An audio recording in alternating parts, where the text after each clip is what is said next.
দোয়া, আপনার উপরে যদি কোনো আযাব আসে, কোনো গজব আসে, আপনি যদি কোনো বিপদের সম্মুখীন হন, তখন আপনি কি করবেন? আল্লাহর কাছে একটা দরখাস্ত করবেন।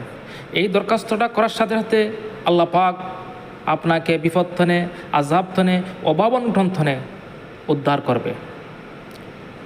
দরখাস্তটা হচ্ছে আল্লাহর কাছে এই দরখাস্তটা করবেন, লা ইলাহা ইল্লা আনতা সুবহানাকা ইন্নী কুনতু মিনাজ জালিমিন।